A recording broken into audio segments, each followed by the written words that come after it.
class. We're not talking about VR or AR or HR. You know, HR is holographic reality, so virtual lines, all those are coming. But how about just glasses, right? I see a lot of glasses. You're going to wear your glasses. These glasses, however, from GSP, Vision Service Plans, have embedded technology. They have everything that the odometer and accelerometer has. These glasses Bluetooth to your phone, and it doesn't change anything about what you do. You can give these glasses to your parents, and you can see how often they take them on and off, how far they walk, where they go. So that's sort of a really brief overview of wearable tech. And it seems out of place from where I'm going to go next, but remember that, and remember that tracking.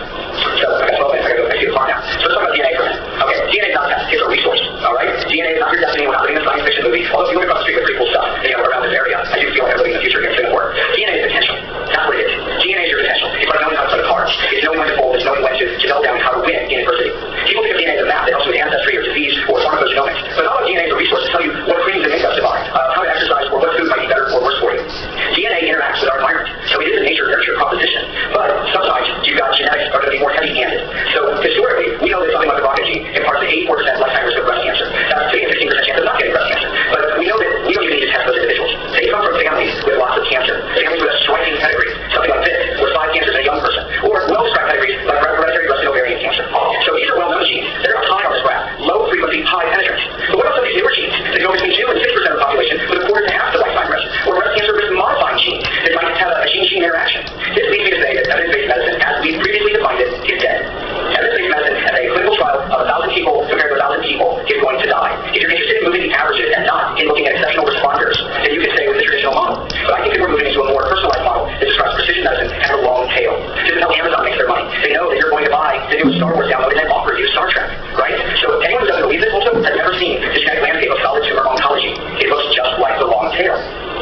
We still have great variety. This is sequencing of breast cancer patients in Asia, and the reality is half of them are BRCA, but 50% of them are not. They are these other low and moderate risk breast cancer genes. And so when I look at a pedigree like this, one of my own patients whose mother and aunt died of breast cancer, whose other aunt had admitted to breast cancer, whose grandmother died early of breast cancer, and when the patient was told that her lung was probably not cancer because no one in her family had BRCA, because they didn't test it, I said, no, she came to see me, it was cancer. We sequenced her. She has BRIT, B-R-I-T, a BRIT1 mutation. BRIT stands for BRCA-related interacting protein. So with BRCA, the editor, BRIT is the pen and the eraser. So all of these genes now are making it easier for us to identify or risk stratify individuals on a unique biological basis. So we have articles on genomic sequencing, personalized prevention, the new era of prevention, breast cancer prevention, prediction of breast cancer risk based on variants, genome-wide association, 120,000 people, inherited risk in Asians. Okay, now we use a genetic risk score. If you're not Angelina Jolie, if you don't come from an obvious family, we can begin to stratify risk based upon a polygenic risk score. I tried to come up with some of this for your domain. Very few in osteoporosis and some questions there, but I definitely was looking at that in preparation for this talk. Because it's not just breast cancer that we can do this. It's heart disease. And it's diabetes. We are not all equal. We are equally unique. And that's the message we got to take home when you understand personalized medicine or personalized health. So that's part 2. 8 minutes left. Probably 100 slides. We've got digital behaviors and digital biology. Let me give you a little more biology without diving into it. The microbiome is a collective noun for all the bacteria and on your body, and it has a strong relationship to your disease or health state. Your metabolomics, all the biochemistry at once as a snapshot.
people who are uneducated and not able to take part in longevity? And what about your own personal retirement? Because I love this quote. You cannot plan 30 years of retirement by only working for 40 years.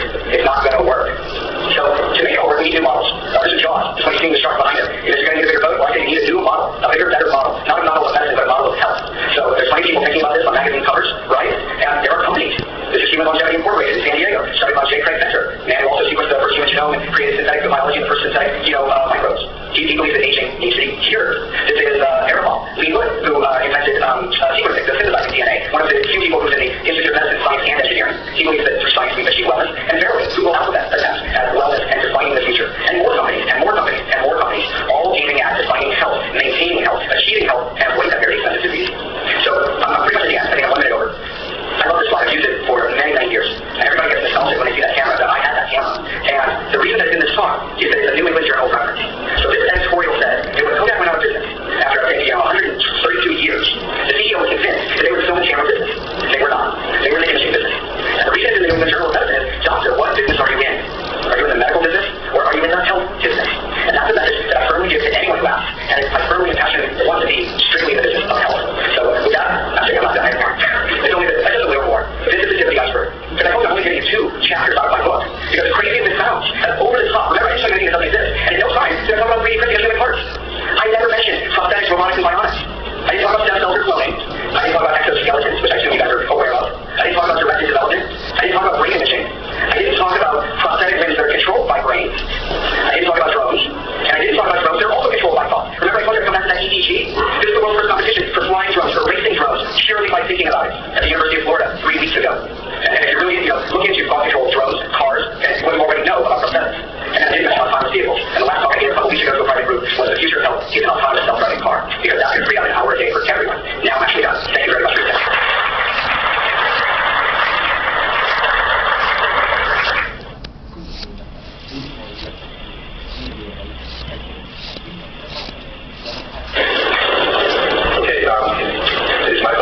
At this point to introduce to you the individuals. I've been working on collecting photos and information about Jim for the last year, and the goal was to really get to know Jim Kang and share that information with you. But I must say that I run into some significant obstacles in taking good pictures. I have photos that I can't take from his wife and t-shirts, but I got all weightlifter, which is hiding nothing. So I had to dig deeper. So I went to Google, and this is the first thing that I found was Jim Kang. So what Jim is, put it in his past. Looking at this photo, he's a muscular man, just like him, but no, I don't think that was him. So we see on search, and there was another picture of Jim Kang. I mean, this is really Jim Kang. You guys do a Google search, you'll find him out there somewhere. Is that him? Well, I must say, I did find some pictures of it. This is Jim Kang. He is one of 4 children born in Korea. He's the 3rd one. That's the guy right there. Close up the other state. There he is. And so he was born in Korea. And his father worked for the Korean embassy in Washington, D.C. for a period of time. But for some reason, I still don't understand. He decided to move to Oklahoma. Now, maybe you guys don't understand Oklahoma, but generally we consider that flyover country in the United States. Rural, maybe a little bit behind, but close to. Jim grew up in Oklahoma and really assimilated into the culture of Oklahoma, and he really partook of all that what was available to him. This is the Oklahoma swing globe. He spent a lot of summers hanging out with his friends. And enjoying the Oklahoma sports and mud diving. Then eventually he left Oklahoma and went to Washington University, where he got a chemical engineering degree. And then, but he went back to Oklahoma. The pool was very strong. And there he finished his medical school there. Now this photo down there, I'll take photos actually, because his wife was sending in here for the real photos. His family scattered throughout the United States. Brother in Boston, his parents, sisters in Texas, and brother in California. Then he went to University of Pittsburgh for his orthopedic residency, where he was trained under James Herndon, who many of you might know is a very accomplished orthopedic surgeon who went on to become a chairman at Harvard. And was a big influence on Jim. He also trained with Christopher Evans, who was a world-class basic science researcher using gene therapy, and was also at Harvard Connection after Pittsburgh. And if you keep that in mind, we might see what happens to Jim later on in his career as well. He then had a clinical spine fellowship in 1991 at Tokyo Women's University. Now this information is very well hidden and had to do a lot of research to get this out. I'm not quite sure what he did there, Tokyo Women's Medical Center. Then he did a spine fellowship with Henry Cole. And the surgeons out there know the Hank Woolman was an incredible icon of the spine surgery world in the United States, and has trained many of the top surgeons in the U.S. And so he spent a year with Henry at Case Western. Then he went back to Pittsburgh, where he worked for most of his career, and rose to a tenured professor, who was director of the Ferguson Laboratory, and was a co-chair of the department for a long time. Now, Jim, seeing all the research that he's done, you might think that he was not a busy surgeon, but in fact he's one of the busiest surgeons in the country. He's kind of trying to keep this hidden, that does over 600 cases a year, and is well regarded as one of the top surgeons in the United States. So then, looking through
the physicians and researchers